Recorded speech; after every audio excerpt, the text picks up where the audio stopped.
Bienvenidos a un nuevo programa de Ciudadano desde Necochea hacia Mar del Plata y el resto del país, a través de Flow por Somos. Marcelo Suárez es el presidente del bloque de Nueva Necochea, que representa el oficialismo aquí en este distrito, y habla sobre la ordenanza fiscal impositiva impulsada por el gobierno municipal, que incluye incrementos en las tasas municipales en las distintas vertientes. Al respecto, fundamenta por qué estableció estos incrementos y cuál es el espíritu con que se elaboró esta ordenanza fiscal e impositiva en el distrito necochense. Doctor Marcelo Suárez, ¿cuáles son los fundamentos con los cuales se esbozó, se redactó la ordenanza fiscal impositiva por parte del Departamento Ejecutivo que están defendiendo los ediles en el cuerpo deliberativo? Bueno, debo decir buenas noches, Hugo, así que agradecerte una vez más la invitación. Estamos en el epílogo de lo que ha sido un año muy intenso, a escasas, diría yo, aparte de la sesión que acaba de transcurrir, a una sesión más de la finalización de este ciclo legislativo. Un año marcado por distintos desafíos y que nos va a colocar frente a un 2023 eleccionario donde seguramente van a confrontar distintos modelos para la ciudad de Necochea, y en ese marco nosotros, vinculándolo con esta fiscal impositiva que se acaba de aprobar, te puedo decir que la concebimos en un inicio desde un lugar básicamente de igualdad y de capacidad contributiva, a la luz de un año muy complejo en determinadas variables inflacionarias que todos conocemos. No tenemos que dejar de pensar que fue un año de aproximadamente 3 dígitos de inflación, estuvimos muy cerca. Sí. Y en este escenario, cuando nosotros comenzamos a elaborar, diríamos, la parte técnica del municipio, a través de distintos profesionales, empezó a elaborar una fiscal impositiva. Adaptar los guarismos a las necesidades del funcionamiento del municipio era un desafío muy grande, porque hoy por hoy la inflación nos golpea en la frente absolutamente a todos, en todo aspecto.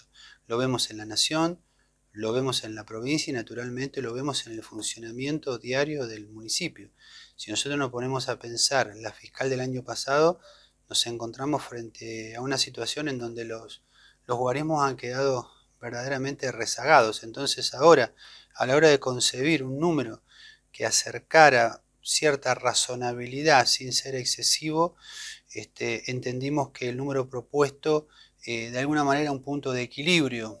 En este caso, todo lo que sea tasas urbanas y baldíos y también rurales van a tener un incremento de aproximadamente un 75% de promedio. Pero ese 75% de promedio va a bajar sustancialmente en un universo de aproximadamente un 85% y fracción de la totalidad, diríamos, de los contribuyentes, en razón de que precisamente este criterio que hemos adoptado, que tiene que ver con la capacidad contributiva, es tratar de descomprimir a los sectores de menos recursos, que van a haber incrementado, diríamos, sus tasas en aproximadamente un 40, un 50, un 60%, y van a escaparse de esta manera al 75% que promedia la generalidad de la fiscal en sus distintas composiciones. Muy difícil establecer un número porque hay municipios de la ciudad, de la provincia de Buenos Aires, que en algunos casos han querido subir hasta un 100%, 80, 90, 100, dentro de los que nosotros hemos evaluado y de los que hemos considerado, estamos dentro de lo que es un promedio razonable, dentro de lo antipático que es subir las tasas, Hugo, porque verdaderamente creo que a ningún gobierno le gusta tomar una decisión de estas características, pero el funcionamiento del Estado en sus distintas composiciones requiere un ayornamiento de los montos para que todos los servicios que le preste la municipalidad puedan llegar a seguir funcionando con digamos, la marcada idoneidad que lo está haciendo. Gracias a Dios hemos podido hemos podido durante estos años de gestión equilibrar las finanzas del municipio, saldar déficits que han sido catalogados como históricos, cumplir con los trabajadores municipales,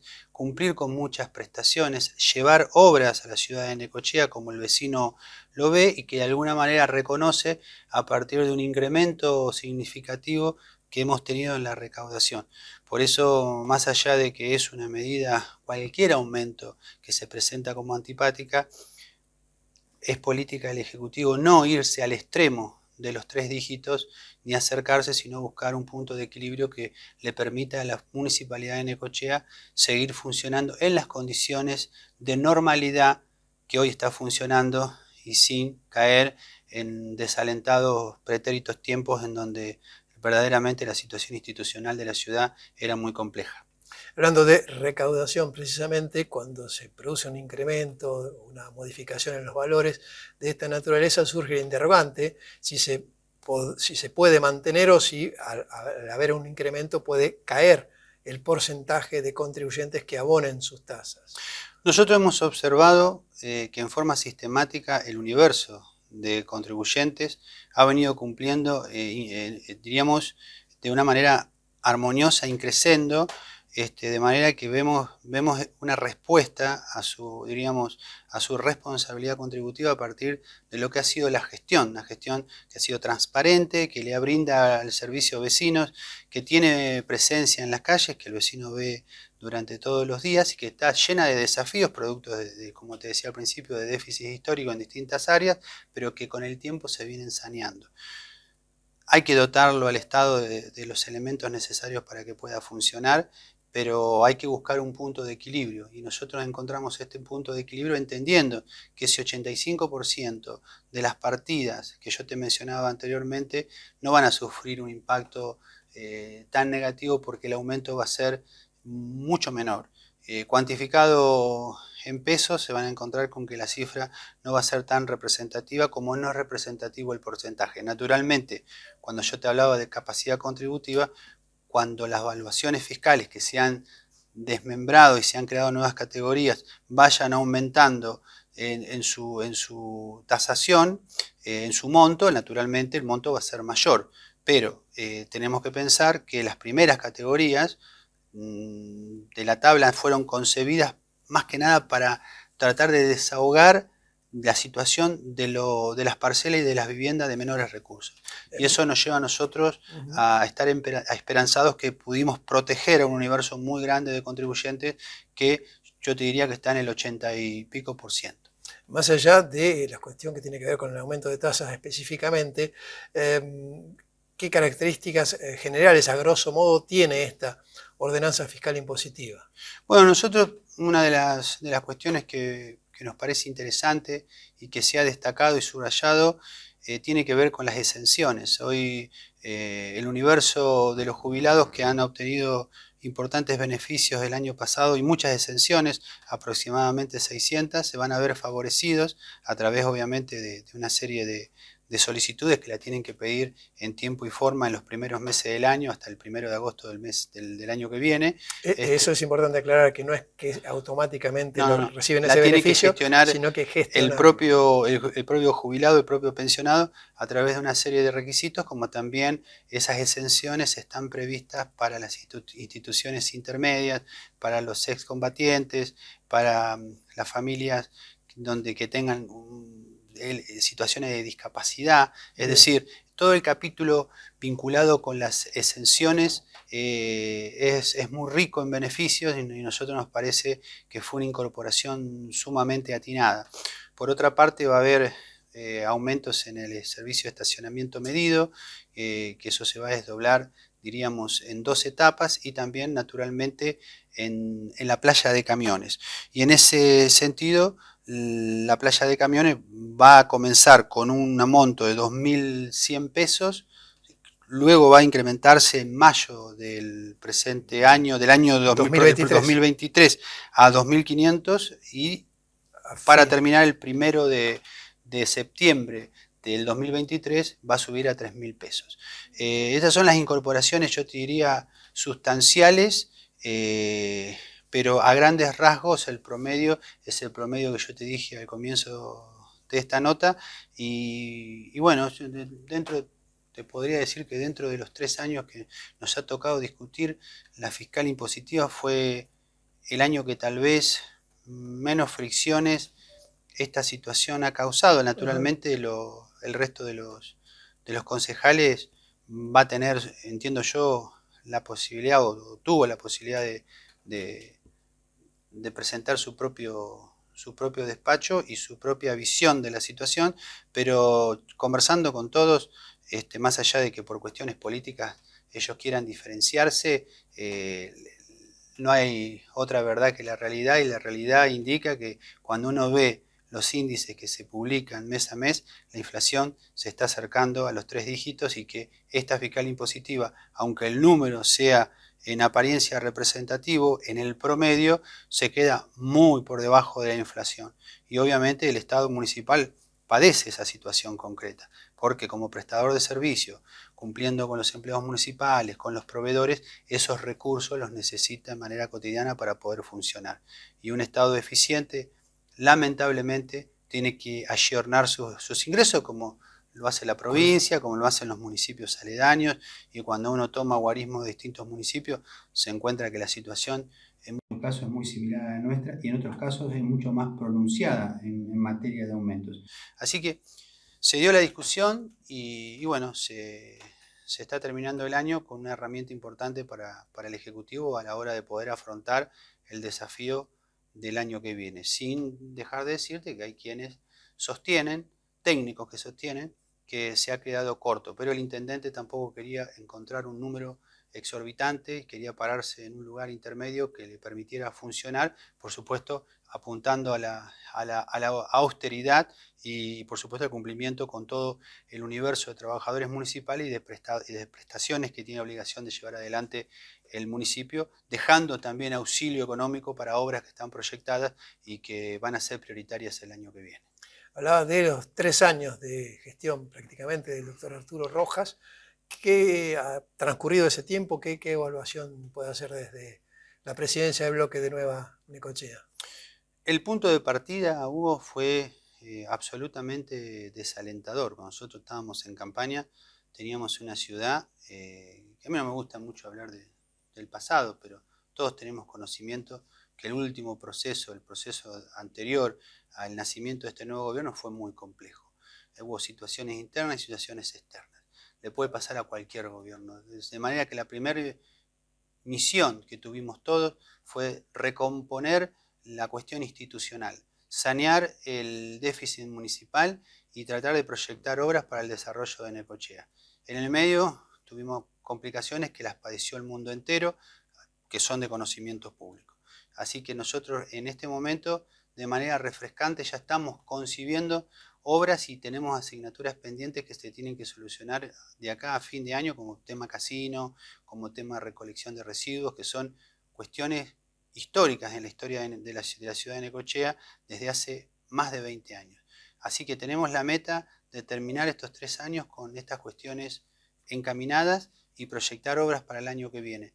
El saneamiento de las finanzas y de los números municipales nos genera tranquilidad porque fue uno de los desafíos. El cumplimiento con los trabajadores, con los proveedores de la municipalidad a partir del compromiso y la seriedad también nos llena de orgullo, pero eso tendría que plantearse en términos de normalidad. Ahora, como etapa superadora, viene un proyecto de ciudad que lo tenemos en mente, que queremos empezar a cumplirlo a partir del año que viene, y ese proyecto está encarnado políticamente por el actual intendente y bueno, y todo el grupo de colaboradores que entiende la necesidad de construir y ratificar una nueva Necochea. Así que en ese escenario, diríamos, el pronóstico es muy, muy alentador y nos sentimos muy seguros porque creemos que estos 3 años fueron años en donde hemos podido superar escollos que hasta hace no tanto tiempo eran enormes problemas.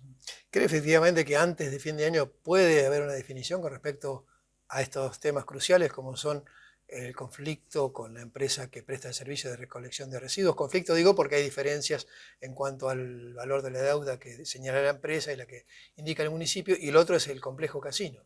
Tengo la plena convicción que el debate por por la recolección con el tema de la empresa de Relisa tiene que darse. Es una situación, como te decía, que está irresoluta desde hace aproximadamente 2 décadas, donde han pasado distintos concesionarios, donde hay una situación muy comprometida en materia económica para la comuna de Necochea, donde hay otras aristas también que analizar, que tienen que ver con prestaciones que debe cumplir la empresa, y entiendo que hay desafíos pendientes de naturaleza económica y de naturaleza ambiental. Sí. Un punto de encuentro, después de la tensión que se viene dando, tiene que ser la solución a estos temas. Por un lado, la solución a la tensión económica que se ha generado, y por otro lado, la solución al tema ambiental que tanto nos preocupa a todos. Si la empresa asume las obligaciones que tiene a su cargo y la municipalidad es capaz de concebir una fórmula que sirva de alquimia para poder juntar a las dos partes, yo entiendo que este año tiene que ser el año en donde este tema se solucione, porque no lo veo al intendente mirando para el otro lado, sino dando debate y dando discusión, y con una firme vocación de solucionar este conflicto. Con respecto al casino, yo entiendo que antes de fin de año podemos llegar a tener novedades, porque también es vocación política del intendente solucionar esta cuestión. Nos iríamos muy satisfechos antes del 31 de este año si logramos ya encaminar aunque sea parcialmente estos 2 temas, para empezar a dar las hiladas finales a lo que es 2 temas que nos desvelan a todos. Y a partir del año que viene sí poder apostar al desarrollo de la ciudad con estos temas resuelto. Nos encantaría la planta de efluentes, pero eso ya requiere el auxilio de instituciones financieras internacionales, incluso. Que bueno, si bien están previstas, todavía faltan que se den determinados elementos. Este tercer punto ya no depende tanto de nosotros, aunque se están gestionando. Tenemos una idea de que todas las fuerzas políticas de la ciudad traccionen para poder destrabarlo, que seguramente vamos a intentar fomentarlo, pero los otros 2 temas que dependen de nosotros, de la municipalidad, sí te digo, Hugo, que firme vocación de bloque y naturalmente por instrucciones del intendente de dar el debate y de buscar un punto de equilibrio que propenda a la solución. Doctor Soares, muchas gracias. No, gracias a vos, Hugo. Hacemos la primera pausa en El Ciudadano, ya volvemos con más invitados.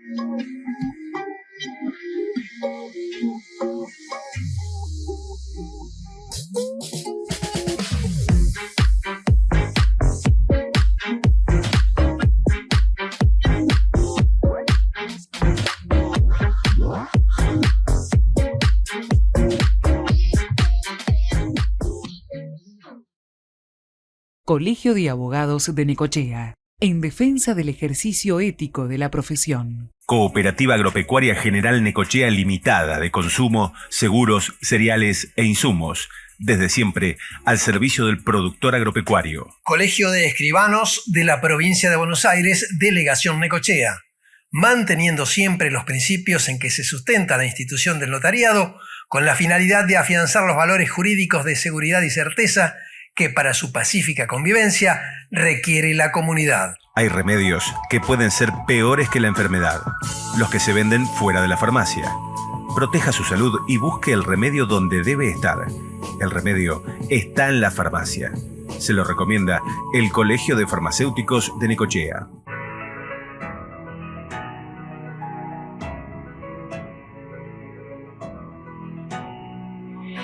Comenzamos cada día marcando una realidad de trabajo orientada al servicio.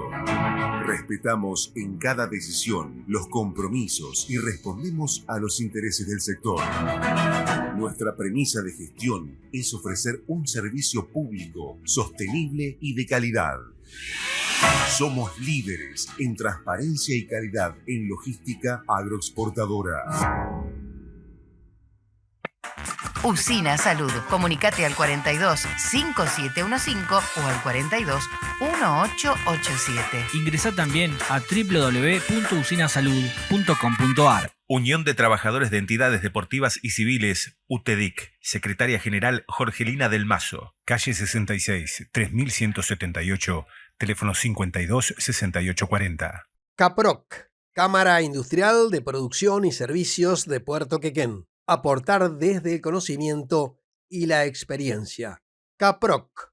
Contacto info@caproc.com.ar.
Federico Andajasi es psicólogo recibido en la Universidad de Buenos Aires, pero ha trascendido a través de su labor fundamentalmente como novelista. Han sido varias las obras escritas, muchas de ellas premiadas, y la última de ellas, titulada Las huellas del mal, está ambientada en Quequén. Ya está en la calle el libro, se ha vendido exitosamente y relata un hecho real, como decía previamente, y se vincula con una mujer acusada de matar a sus dos hijos y también con la historia de Juan Bucetich, creador del sistema a través del cual se investigan los hechos delictivos a través del uso de las huellas digitales, de la investigación de las mismas. Esto está contenido en esta atractiva novela sobre ella, también sobre su profesión de psicólogo y además su labor como columnista político en programas de radio. Hablamos Zoom mediante con Andajasi.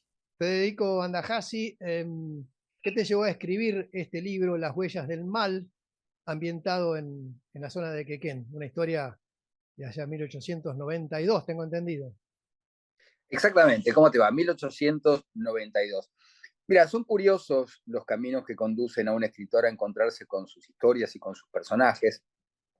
En este caso, el protagonista de la novela es Juan Bucetich. Y te cuento cómo me encontré con Bucetich. Hace varios años, más de 20, me tocó viajar a Croacia a presentar una de mis primeras novelas.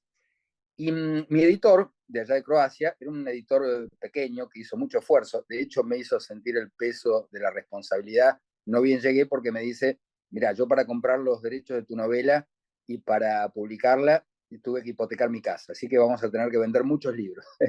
Imagínate la presión. Cómo, la presión. Bueno, me llevó por toda Croacia.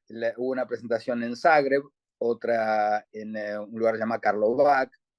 Un lugar impresionante, me impresionó mucho porque estaba destruido por la guerra, acababa de terminar la guerra en Croacia, y estaban los frentes de las casas virtualmente derruidos. Uno podía ver como una casa de muñecas esas habitaciones.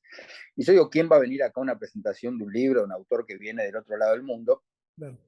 De hecho, la librería, parte de la librería estaba destruida y se llenó.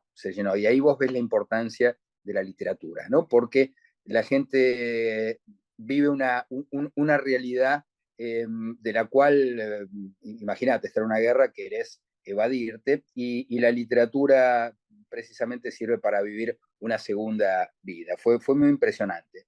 Y la última presentación fue en una ciudad para mí la más linda del mundo, se llama Pula, construida por los mismos arquitectos que hicieron Venecia, está justo enfrente de Venecia, ahí por el Adriático. Y caminando por una plaza que está frente al puerto, me encuentro con un busto de un tipo que yo digo, yo lo conozco de algún lado, este hombre. Y cuando veo el pedestal decía Iván Bucetich. Iván es Juan, Bucetich. Entonces le pregunto a mi editor, ¿qué hace acá Juan Bucetich? Me dice, bueno, los croatos tenemos dos grandes orgullos. Una es la corbata, quiere decir croata, y el otro es la dactiloscopía. Entonces le digo, mira, la corbata te la podés quedar tranquilo, pero la dactiloscopía es nuestra, porque Juan Bucetich desarrolló sus investigaciones En en la Argentina. Argentina. Bueno, nos empezamos a tironear a Bucetich, uno de cada brazo, entonces la discusión se saldó, yo le prometí que iba a escribir esa novela. Claro, eso me condujo inmediatamente a Quequén Necochea, que es el escenario de la novela. Toda la novela transcurre ahí en Quequén Necochea. Un lugar maravilloso, un lugar de un carácter literario muy fuerte, y además en aquella época me parecía el escenario ideal para montar la novela, porque además está basada en un hecho real. Sí, sí. La novela está basada en ese hecho, que es un doble homicidio, son dos chiquitos que aparecen muertos ahí en una casa en Necochea, Degollados. y entonces, ¿cómo, perdón? Degollados aparentemente por, bueno, después se Exactamente. supo que No digamos, no digamos por digamos quién. quién los mató, No digamos. pero estaban degollados. Exactamente.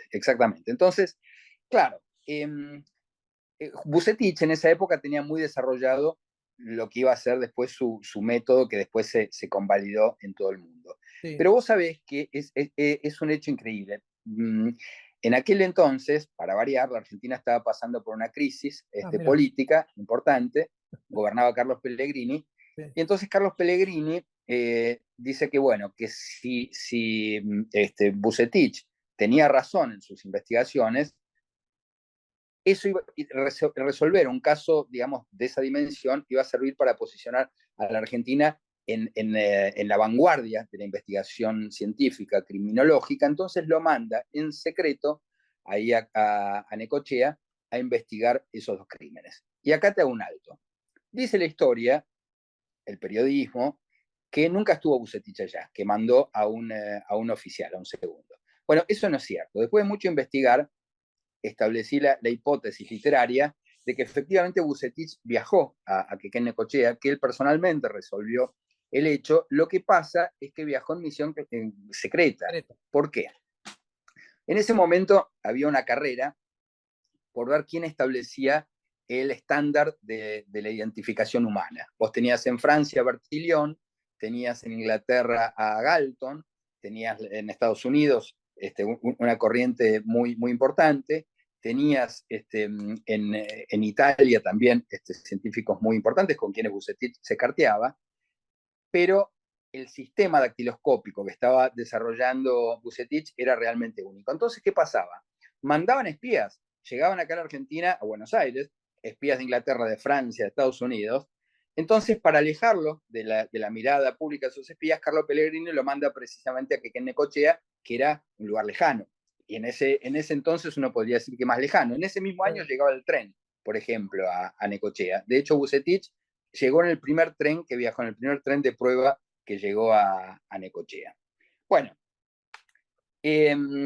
claro, cuando Bucetich llega ahí y empieza a querer indagar en esos homicidios, las autoridades locales, la policía local, no vio con buenos ojos porque lugar portuario, había negocios clandestinos, había juego clandestino, había trata de personas, había prostitución ilegal, había una cantidad de crímenes, digamos, para variar, y como sucedía en todo el país, asociados a la dirigencia política.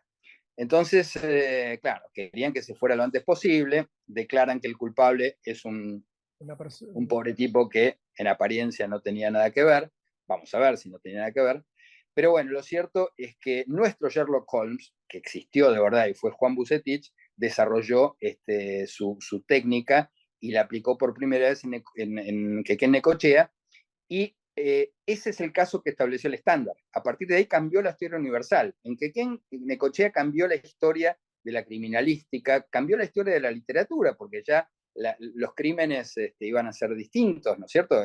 Los crímenes policiales, que era la época de oro de la novela y el cuento policial, pero además también iba a cambiar la forma de matar, la forma de asesinar. Los asesinos tenían que ser mucho más cuidadosos a la hora de matar. Así que bueno, cuenta esa historia policial, histórica, psicológica, de espionaje que se produce ahí en Necochea, porque finalmente, adelanto un poquito el argumento, van a llegar también a que en Necochea espías de distintos países.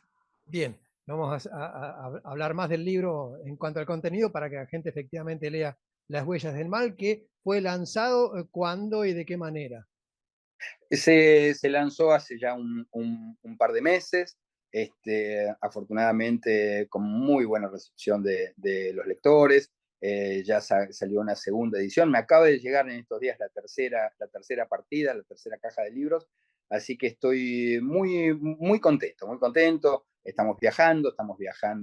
Hicimos un viaje a Córdoba, vamos a hacer otras presentaciones, ahora también en Córdoba, en Río Cuarto. Y me encantaría, por supuesto, hacer una presentación ahí, en el escenario de la novela, ahí en Necochea. Ojalá que eso se pueda hacer posible. Ojalá que sea una realidad. Federico, me interesa saber cómo pasaste de ser un psicólogo, que de hecho lo sos, pero de la psicología a la literatura. ¿Cómo fue ese paso? Mira, en realidad el camino es un poco inverso.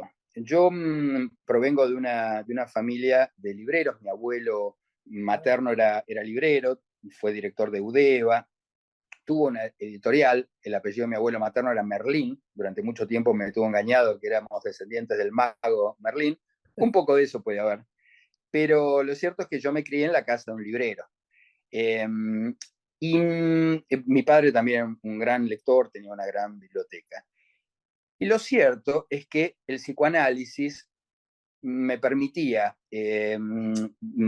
digamos, abrevar de esa fuente de la literatura, porque cuando vos lees la historia del psicoanálisis, Freud, se basa en la literatura griega, en la mitología griega, en Goethe, en Shakespeare, de modo que el psicoanálisis a muchos nos permitió no abandonar la literatura y abrazar una profesión que está estrechamente ligada a la literatura. Así que yo te diría que mi pasión por la literatura es previa al psicoanálisis y de hecho tiene que ver con esa lección. Y son dos disciplinas que están muy enlazadas, no solamente por este origen, digamos, que Freud establece, sino porque los pacientes también siempre nos narran una historia, ¿no? Freud hablaba de la novela familiar, ¿no? Y es muy interesante cuando uno puede leer en el discurso de los pacientes esos relatos que se parecen tanto a la literatura. Así que a la hora de escribir, no es que hice un pasaje de la psicología a la literatura, sino que conviven en un mismo universo bastante armoniosamente. También tiene algo de hereditario, tu papá era psicoanalista y poeta también. Exactamente, y creo yo que por las mismas razones, porque mi padre era poeta y era un gran lector, antes aún de abrazar el psicoanálisis. Él hizo la carrera, pues primero mi padre estudió medicina y siempre estuvo muy ligado a la literatura. Él era húngaro, había nacido en Hungría, y leía mucha filosofía, leía a los filósofos húngaros, a los psicólogos húngaros, que dieron tantos y tan buenos.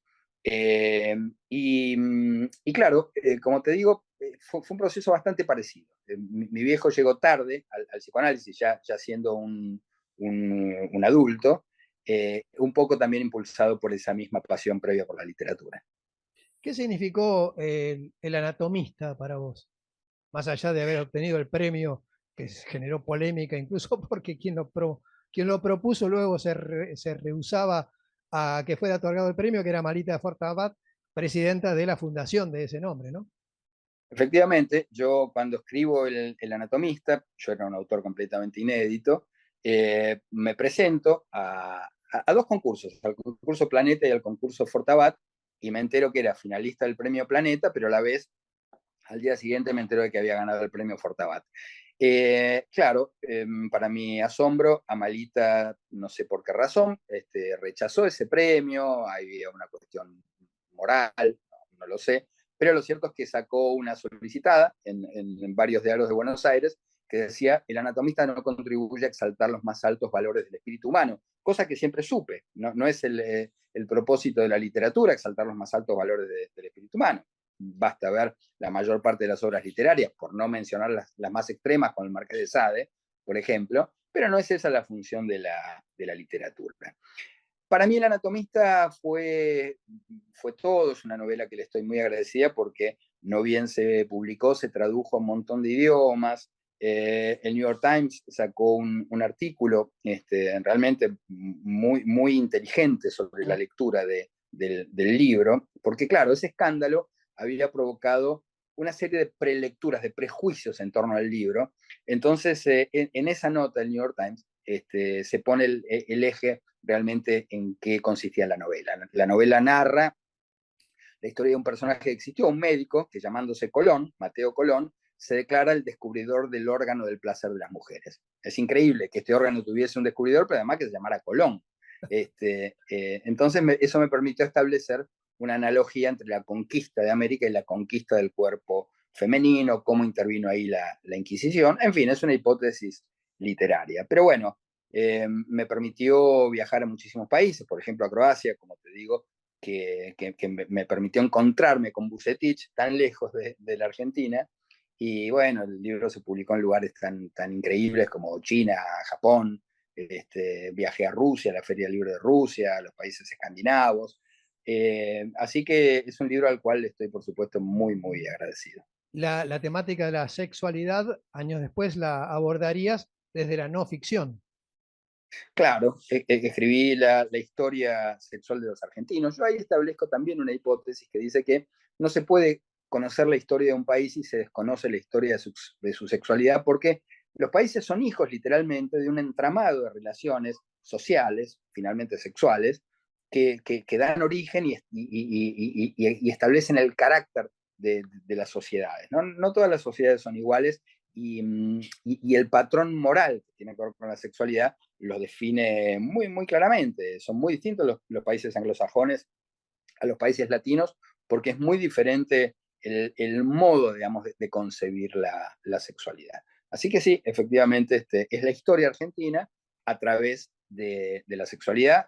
Fueron tres volúmenes. El primero es Pecar como Dios manda, el segundo volumen se llamó Argentina con pecado concebida, y el tercero, Pecadores y Pecadoras, que llega hasta el gobierno de Cristina Kirchner, ¿no? Desde los orígenes hasta el gobierno de Cristina Kirchner. Y siguiendo con la literatura, obtuviste otro premio Planeta a través de El Conquistador. Exacto. ¿Qué significó ese premio y ese libro? Mira, El Conquistador narra una historia, para mí, digamos, que hubiera sido una ucronía. Una ucronía es un hecho contrafáctico, ¿no? ¿Qué hubiera pasado si? ¿Qué hubiera pasado si antes de llegar los españoles a América hubieran llegado, por ejemplo, los pueblos nativos de acá de América a Europa y la hubiesen descubierto? En este caso es el protagonista, que se llama Quetzal, que es un azteca, que navegando hacia el este, descubre efectivamente Europa, llega al lugar de donde parte esa expedición y se encuentra con salvajes. Entonces es muy interesante tratar de ver cómo los pueblos originarios de acá de América podían haber llegado a ver a esos salvajes, ¿no? Plena Inquisición, un momento bastante oscuro de Europa, así que es el retrato visto de este lado del mundo. Y la otra inquietud que tenía era la siguiente: ¿cómo pasa este psicoanalista, luego autor de obras literarias, a ser columnista político, podríamos decir, de programas periodísticos, como por ejemplo el conducido por Alfredo Leuco, convirtiéndote allí en el equilibrista, como él mismo te denominaba, ¿no? Sí, bueno, esa fue una excursión. Fue una excursión bastante inesperada. Vos sabés que la cultura está muy asociada a la política, sobre todo en este país. La historia de este país está inaugurada por escritores. Sarmiento, Moreno, Alberti. Alberti, sí. Claro, es un país, claro, es un país cuya historia está escrito por intelectuales, por escritores. Es una tradición que está muy inscrita.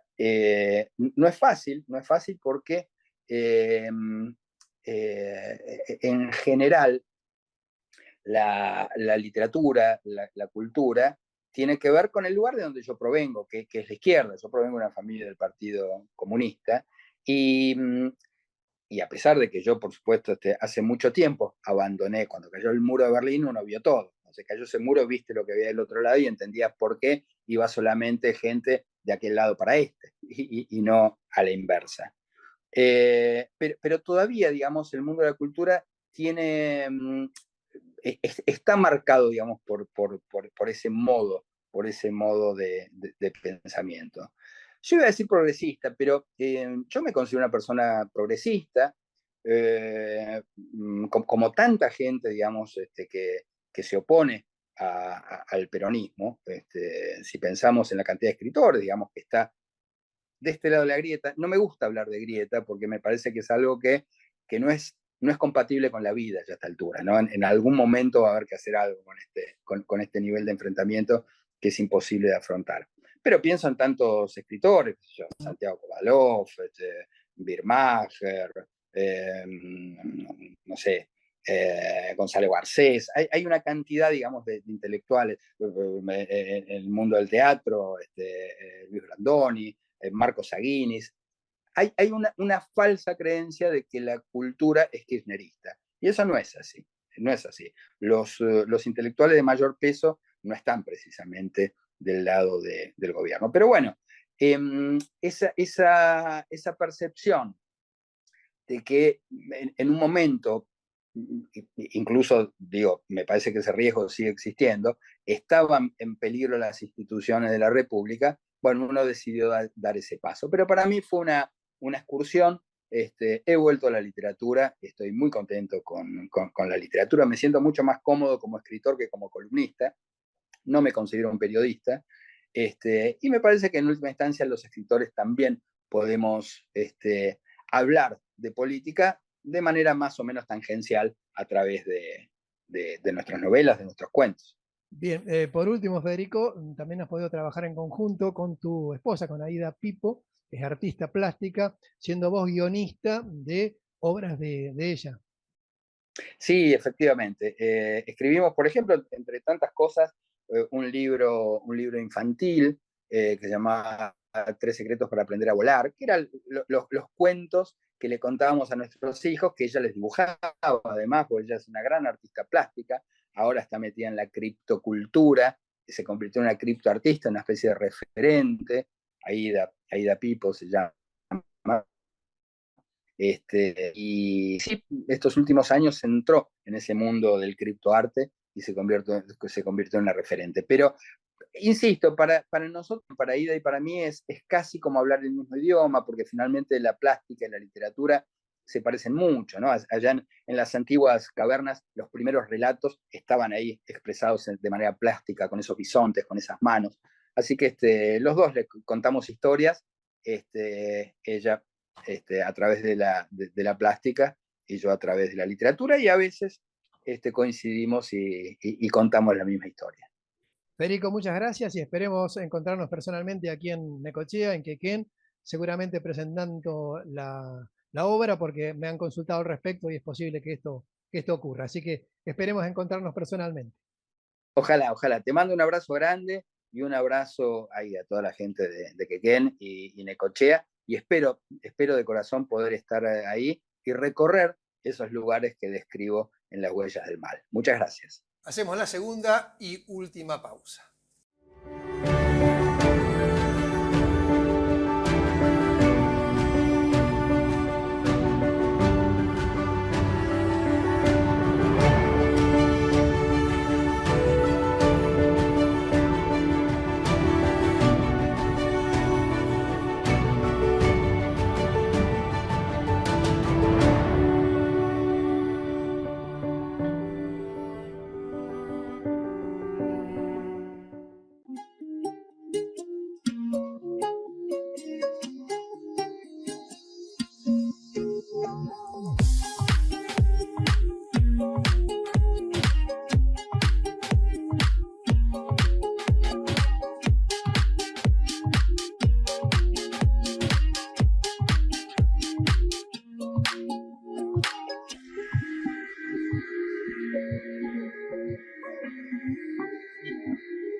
Sutiriache, Sindicato de Trabajadores de Edificios de Renta y Horizontal.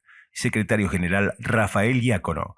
Diagonal San Martín, 1471, teléfono 43 66 31.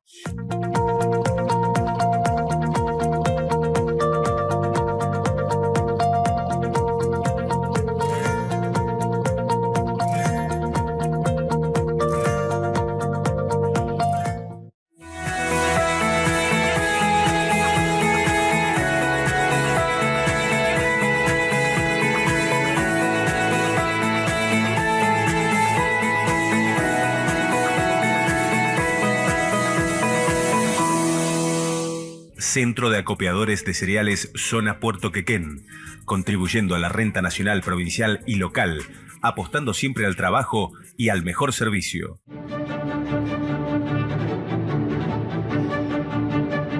La producción del Ciudadano se ha trasladado en esta oportunidad a la ciudad de Mar del Plata, que fue sede del segundo encuentro internacional de la industria naval, organizado por la ABIN, que es la Asociación Bonaerense de la Industria Naval. Fueron diversos los temas que se abordaron durante 3 jornadas aquí en el Museo Mar, ubicado precisamente frente a la costa atlántica en la ciudad de Mar del Plata. Sandra Cipolla es la propietaria de SPI, uno de los principales astilleros de la ciudad de Mar del Plata, y es a su vez presidenta de ABIN. Con ella dialogamos acerca del contenido que tuvo este encuentro internacional de la industria naval desarrollado en esta ciudad atlántica. Sandra Cipolla, ¿qué balance puede hacer de este encuentro internacional de la industria naval?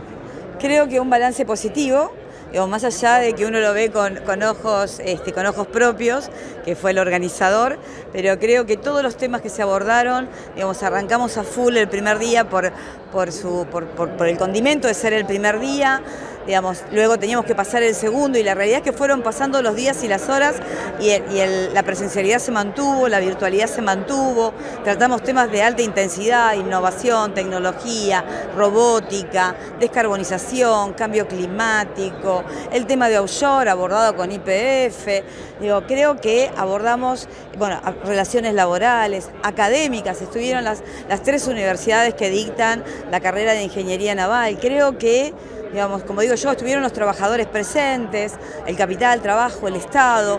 Mi balance es positivo porque creo que pudimos abordar todos los temas con una mirada además internacional, ¿no?